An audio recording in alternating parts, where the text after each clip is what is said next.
Imagine this. You walk into a bank to apply for a loan, feeling confident. But the banker looks at your credit report, frowns, and suddenly the conversation shifts. You wonder, what did they see in that report that you didn't know? That little piece of paper can make or break your financial opportunities. Today, I'm going to show you exactly how to read your credit report step by step, so you'll never feel powerless in that situation again. And stick with me, because there's one part of your report that most people skip over. Yet it could be silently ruining your score without you realizing it. Number 1. Why your credit report matters. Think of your credit report as your financial report card. Lenders, landlords, even some employers peek at it to decide if they can trust you. It shows your borrowing history, whether you pay bills on time, and how much debt you carry. A strong report can unlock low interest rates, easier approvals, and even better job opportunities. A weak one can cost you thousands of dollars over time. For example, someone with excellent credit might pay $200 less every month on a mortgage than someone with poor credit. Over 30 years, that adds up to more than $70,000. That's why understanding your credit report is a game changer. Number 2. How to get your credit report. Before we read it, you need to get it.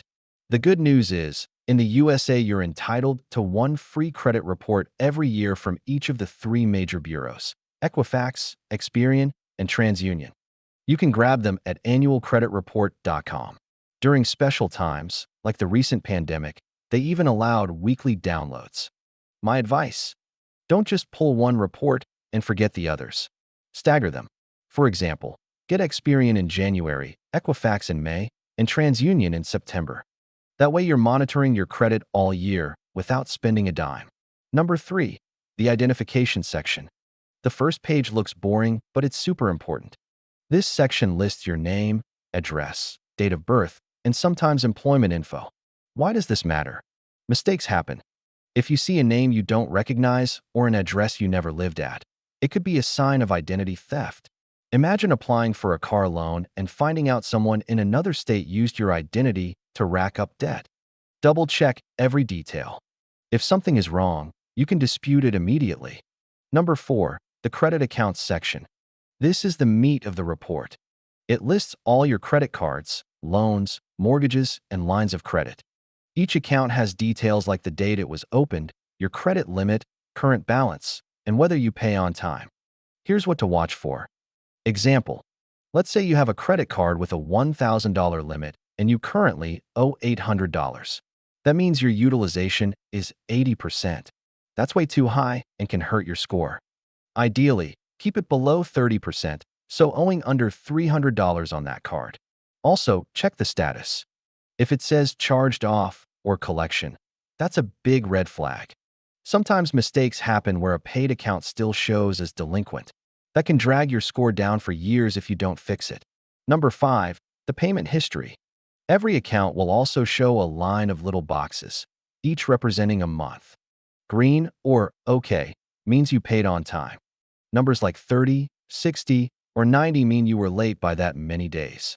Even a single 30-day late payment can dent your score for years. But here's something most beginners don't know. Not all late payments are reported immediately. If you're a few days late, usually it won't hit your credit unless it's over 30 days. So if you realize you're late, pay it fast before it gets reported. Number 6. Public records and collections. This section can feel scary. It lists bankruptcies, tax liens, judgments, or accounts sent to collections. These are serious and can stay on your report for years. A Chapter 7 bankruptcy, for example, sticks around for up to 10 years. But here's a twist most people don't realize. Just because you see a collection doesn't mean it's correct.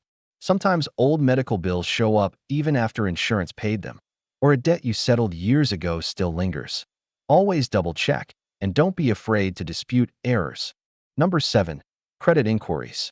You'll see two types: hard and soft. Hard inquiries happen when you apply for credit, like a car loan or credit card. They can shave a few points off your score and stay on your report for 2 years.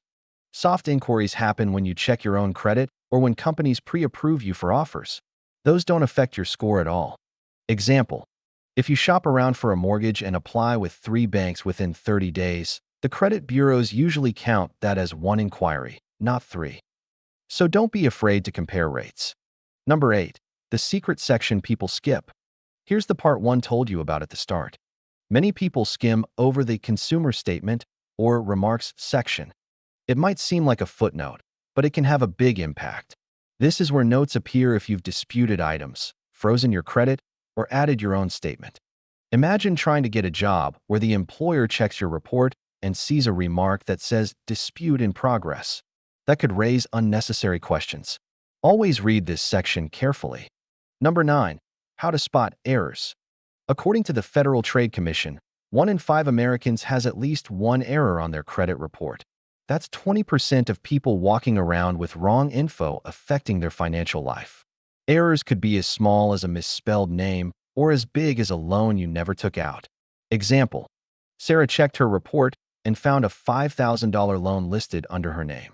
She never took it.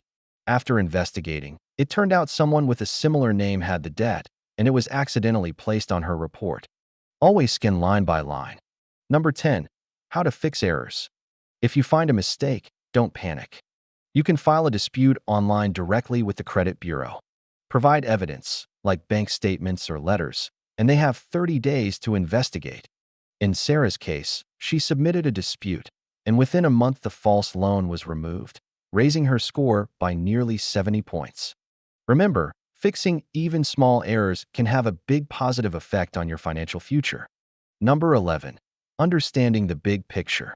Reading your credit report isn't just about spotting mistakes. It's about understanding patterns. Are you carrying too much debt? Are you always on time with payments? Do you open too many accounts quickly? Each pattern tells lenders a story. Example: someone with 5 credit cards all maxed out looks riskier than someone with 2 cards who keeps balances low. Your goal is to show stability, responsibility, and consistency. Number 12. How often should you check? Many beginners think once a year is enough. But in today's world of identity theft, that's risky. At minimum, check your reports every 4 months by rotating between bureaus. Better yet, use a monitoring service that alerts you to changes. That way, if someone tries to open a loan in your name, you'll know right away. Think of it like checking the oil in your car. You wouldn't wait a whole year to look, right? Number 13. The connection between reports and scores. Here's a question people always ask. What's the difference between a credit report and a credit score? The report is the raw data. The score is the grade. Think of the report as your homework assignments, and the score as your final grade. Lenders look at both. For example, 2 people can have the same score of 700, but if one has a history of stable mortgage payments and the other has only credit cards, lenders might view them differently. That's why reading the report matters just as much as knowing your score. Number 14. Pro tips for beginners. Want to make your report shine? Pay bills on time, keep balances low, avoid closing old accounts, and don't apply for credit too often. Example: if you have a credit card you've had for 10 years, keep it open even if you don't use it much. That long history boosts your score. Another tip: set up automatic payments for at least the minimum due, so you never miss a deadline by accident. Small habits like these add up to big improvements over time. Number 15. How closed accounts affect you. Many people think closing an old credit card helps their score, but it can actually hurt. When you close a card, you lose that credit limit, which can increase your utilization percentage. For example, if you had 2 cards with a combined limit of $5,000 and you close one with a $2,000 limit, suddenly your available credit shrinks. Even if you don't owe more, your utilization looks higher and lenders might see you as riskier. Number 16. Old debts that reappear. Sometimes old debts that you paid off or that fell off your report after 7 years can suddenly pop back up. This is called re-aging, and it's not allowed under federal law. For instance, if you had a collection account from 2010, it should have disappeared years ago. If it comes back in 2025, that's an error, and you can dispute it. Number 17. Medical debt on reports. Medical bills are one of the most common reasons people end up in collections. The good news is, as of recent updates, medical debt under $500 is no longer reported by major bureaus. But bigger bills still appear. If you see a medical collection that your insurance should have covered, don't ignore it. Get documentation and dispute it right away. Number 18. Authorized user accounts. Sometimes you'll see credit cards you didn't open listed under your report. That happens if someone added you as an authorized user. This can actually help your score if the primary user has a strong history. But if they miss payments, it can hurt you too. Always check these accounts and decide if you want to stay on them. Number 19. Student loan details. Student loans often confuse beginners because they may show up as multiple accounts. For example, if you borrowed one loan each semester, your report might list 6 separate loans instead of one big number. Don't panic. That's normal. What matters is that each account shows an accurate balance and payment history. Number 20. Charge-offs explained. A charge-off means the lender gave up on collecting directly and wrote the account off as a loss. But here's the catch. It doesn't mean you no longer owe the money. Collectors can still chase you for it, and it still damages your credit. Always check if a charge-off is accurate and whether it's still within the statute of limitations in your state. Number 21. Settled accounts. Sometimes you may settle a debt for less than the full balance. That can help you get out of trouble, but your report will show settled instead of paid in full. For example, if you owed $5,000 and paid $3,000 in a settlement, the remaining $2,000 is forgiven. But the note that you didn't pay in full stays there, which lenders can see as negative. Number 22. Employment information. Your report might list your current and past employers. This doesn't affect your score, but lenders sometimes use it to verify stability. If you see an employer you never worked for, that's a sign of an error or possible fraud. Number 23. Addresses and fraud alerts. Your report tracks every address linked to your credit applications. If you see an address in a state you've never lived in, it could mean someone applied for credit in your name. You can place a fraud alert on your file, which tells lenders to verify your identity before approving new credit. Number 24. The date of last activity.